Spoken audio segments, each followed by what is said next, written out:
Hello and welcome to another episode of Law and Order on a Friday evening. The program each week highlights an area of law and talks to an expert who can give you the best information and advice on that area of law. Today, I have an expert, once again, on an area of law which is important to you, any of you who is in any business or who's forming a company or who's having a company or who is wanting to go into a business with a company. Yes, we are going to talk today on the subject of company law, and none other than to talk on this subject is our guest today is Dr. Harsha Cabral, President's Counsel. Dr. Harsha Cabral, thank you very much for taking time off and accepting our invitation and joining the program. How are you today? Thank you for the invitation. Thanks, Chanakya. Yeah. Let's start off with the very basic question. What is company law? Well, when you take company law, the basic thing is the law that governs companies. Say if you take a human being, say from birth to death, that is the life cycle of a human being. Yeah. So you have the birth certificate and the death certificate. So what happens in between is the life cycle of a human being. In the same way, in a company, you have the certificate of incorporation and then the certificate striking off as a company. So this can be 50 years, 100 years, 10 years, whatever. So what transpires in between from the certificate of incorporation until the company is wound up is company law. So it can cover various areas. The incorporation of a company, then you have the shares being issued, then the shareholders, then you appoint a board of directors to run the company, then you have various other transactions of the company with the world at large, the contracts, then you have meetings, you have shareholder meetings, you have board meetings, you have the annual general meeting, you have so many transactions that take place. And then finally it comes to winding up of the company. So when the company has no proper funds to go on, lack of oxygen, then the company has to be wound up.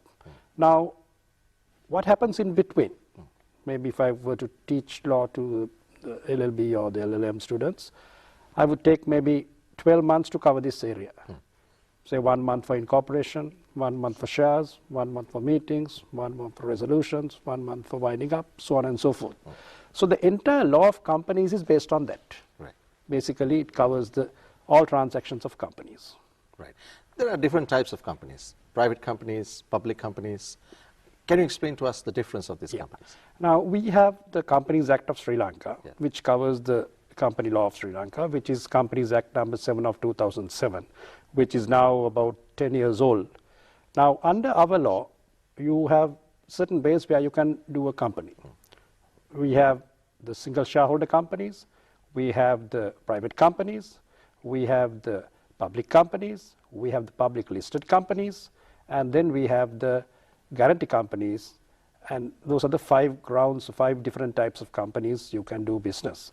Now, in addition to that, you can do business in many other ways. For example, you can have a sole proprietorship, individual saying having Borala stores doing business. Now, that won't come under the Companies Act, and Borala stores may not be a corporate entity separate from its individual. So if you want to sue Borala Stores, you'll have to say Mr. Pereira carrying on business under the name, style and firm of Borala Stores. So that's not part of it, but you can do business under that. As long as you pay taxes, have your accounts, you do business. Then you have another way of doing business, which is under partnership. 2 or more people can get together, can form a partnership. And that again won't come under the Companies Act. Now, partnership is again like sole proprietorship, has no legal existence separate from the partners. If you want to sue the partners, you've got to sue all the 5 partners or whatever. So the other companies that come under the Companies Act, the 5 different types I mentioned, would be the entirety of the corporate structure we talk about in Sri Lanka. Now basically, we have, say, single shareholder company is a new creation under the new Companies Act. Well, a single individual can be a sole shareholder and the director and have a company. I mean, it's just a graduation from the sole proprietorship. So then you have the guarantee companies specifically for particular purpose. For example, most of the NGOs and if you have a particular reason to have a company, for example, social service, that objective is there. So that's a guarantee company. Then you have the private companies, which may be the smaller companies or family-owned companies. Then you have the public companies, few people get into it. But if the public company is listed, it comes a public listed company, which is a PLC. Yeah. Now, those are the three types of main companies we generally look at, and also the unlimited, the guarantee companies, where the Companies Act will cover all its transactions. Now, if you say a private company is fairly simple in operation, but if the company is public, there again it's a fairly detailed operation. But if the company is listed, then you take the public funds, the public have to invest. So therefore, another regulator comes in. Because all these companies I talk about come under the purview of the Registrar General of Companies. Now, he has the total control of all these companies. All lists have to be filed under that. But if the company is listed, if it's a PLC, then it comes under the purview of the securities regime. So when you say the securities regime, you have on top the Securities Exchange Commission, SEC. Under that you have the Colombo Stock Exchange, CSC.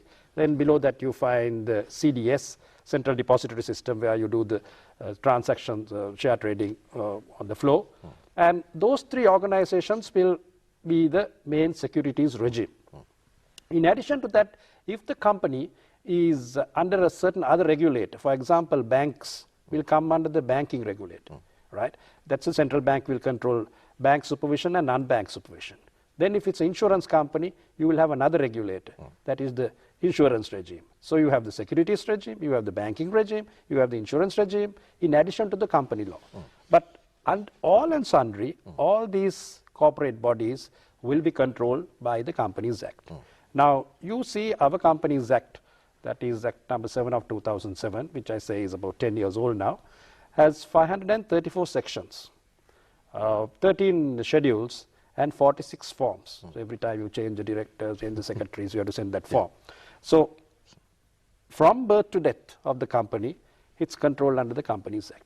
So the Companies Act is there to see proper management of the company, how these transactions take place, and all these are set out very clearly with the proper organization chart. Right. Now, what was the background to this company law? Actually, the company law is basically, we got commercial law, as you know, from the British, right?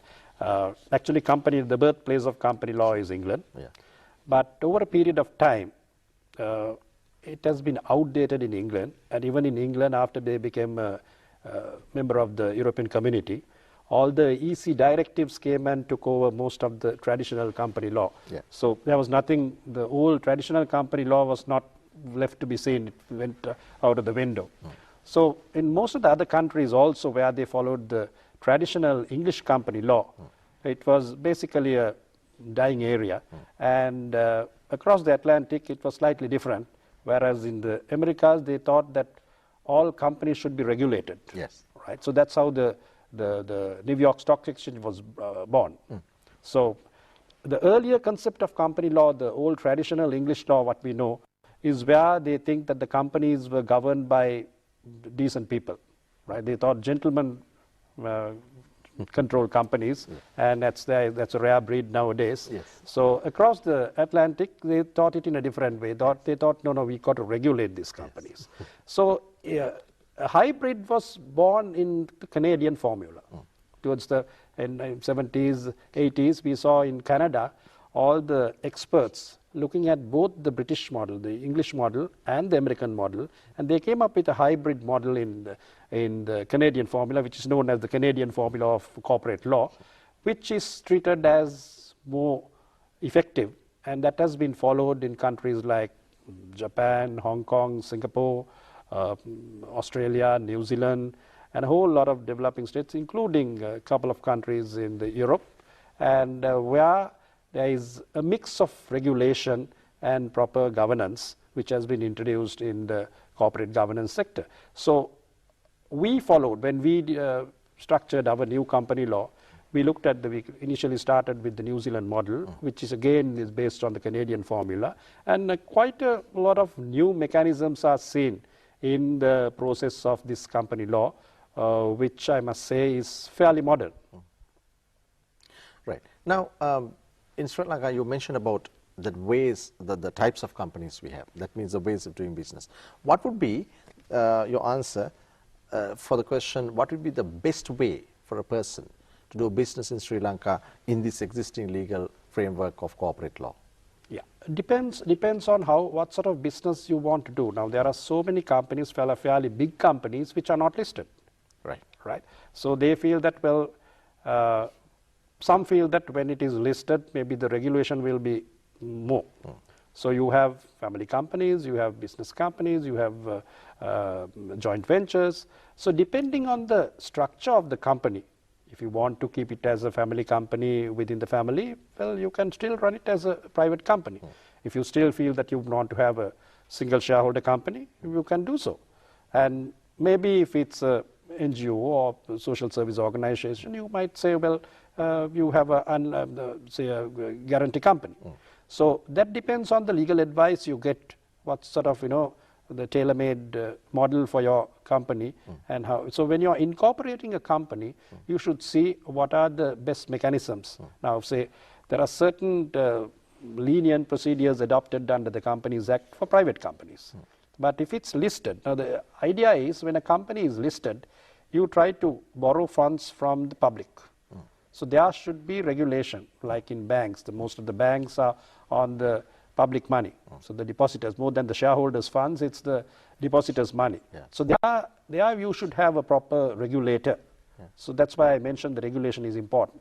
But all in all, the Companies Act itself provides for proper governance. So that is where you have the maintenance of company in a different way, and then the securities regime coming in, and the role of shareholders, role of directors, role of the company secretary, role of the auditor, so on and so forth.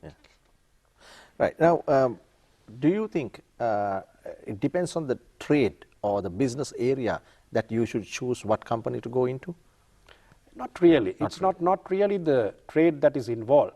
But if it's banking, well, you're compelled to come under the securities regime plus the banking regulations from the central bank. That's why I mentioned you have the bank supervision and unbanked supervision controlled by the central bank, which is fairly rigid and very strong regulation there.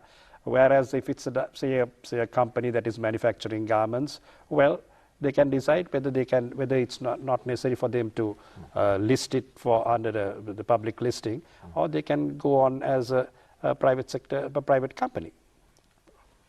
Right. Now, we have the stock exchange, like you mentioned about New York, we have the Securities Exchange Commission. Now, under our law, the shareholders, how protected are our shareholders under our law? Yeah, that's a very good question, because under the Companies Act, there is a mechanism to look after the shareholders, whether majority or minority, both. Now, the most common provision we use as lawyers for the protection of the minority shareholders is the oppression and mismanagement remedy, which is set out in sections 224 and 225 of the Companies Act, where if you have a shareholding of more than 5%, or if you can muster adequate support of 5%, you can go to court and get your remedies. Say if you can ask for interim relief also in addition. And so those are the most commonest remedies for oppression and mismanagement. But in addition, you have under section 233 a new remedy called the derivative action. That again, you don't need 5% threshold. If you can establish there is fraud and wrongdoer control, you can go to court, and with the leave of court, you can get certain remedies. So there are provisions available under the Companies Act where interim relief can be sought. So sort of you can obtain a stay order under 230. You can get a stay order. You can get an interim relief, and also you can get under 521. Interim orders from the company under the Companies Act. So these are the mechanisms that are available to the minority shareholders.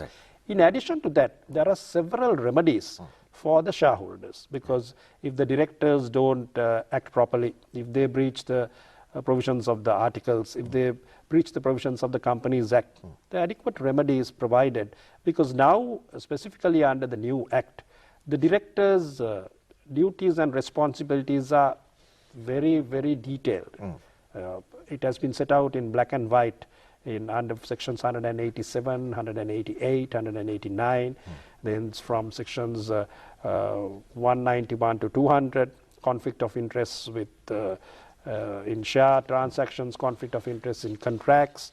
Then specifically 187 says the director should act in the best interests of the company, and how the genuine bona fide actions of a director is expected, not to act in a reckless manner, not to act in a negligent manner, the standard of care that is expected, how we should not breach the provisions of the Companies Act and the articles of association.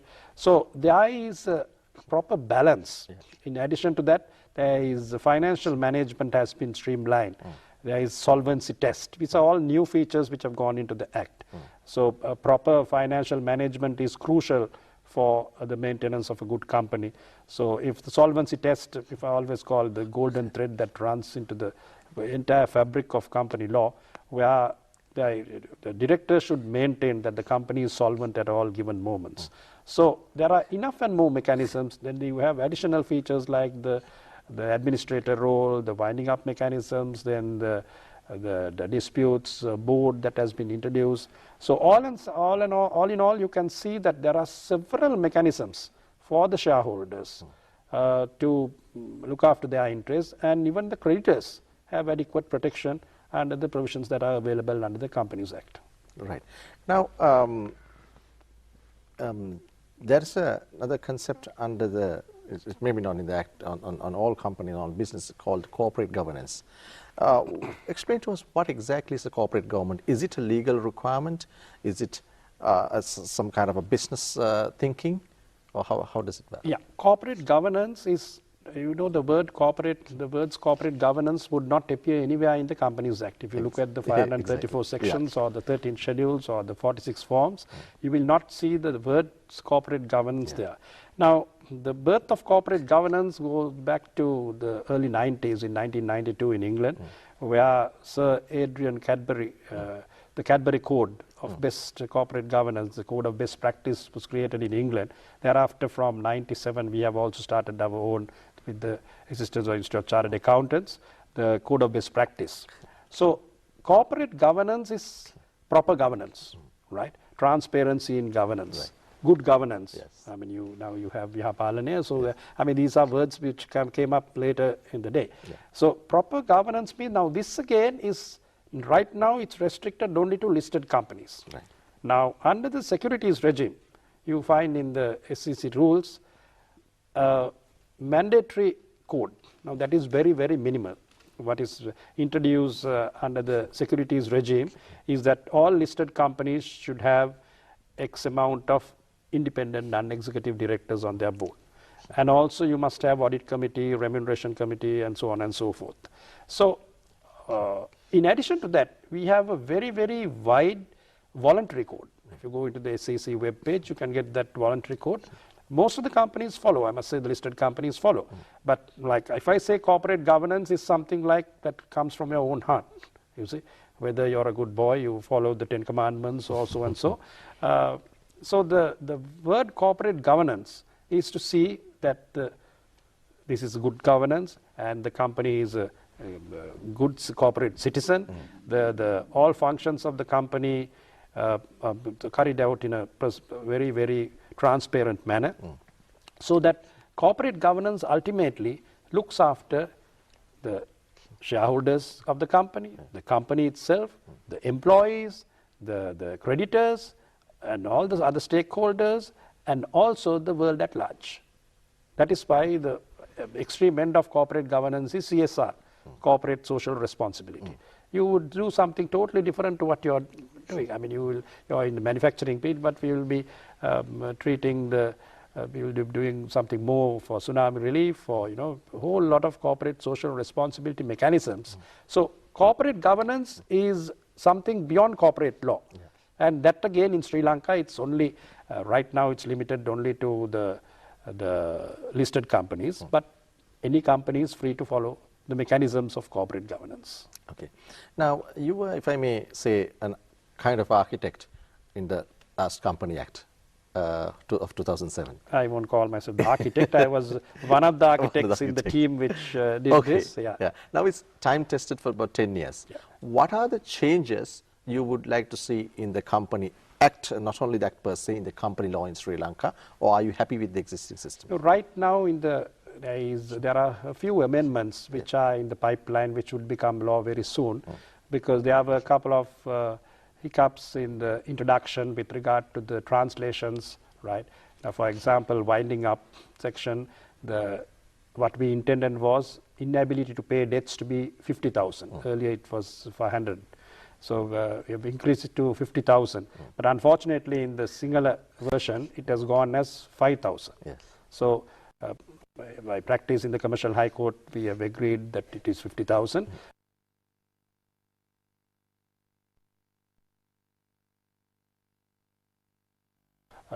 The single English translations and spellings and whatever. But in addition, this company re-registration, I believe section 489 or whatever, has been corrected to say that an application can be made to the Commercial High Court if you want to get the company re-registered. That amendment will come in due course, because there have a whole lot of companies which were not registered, re-registered. And the law says, as it is, that the assets, if any, would vest in the state. But since it did not happen, so the parties will be free to make an application to the Commercial High Court if they want to get the company re-registered. But that is in the amendment that is seen.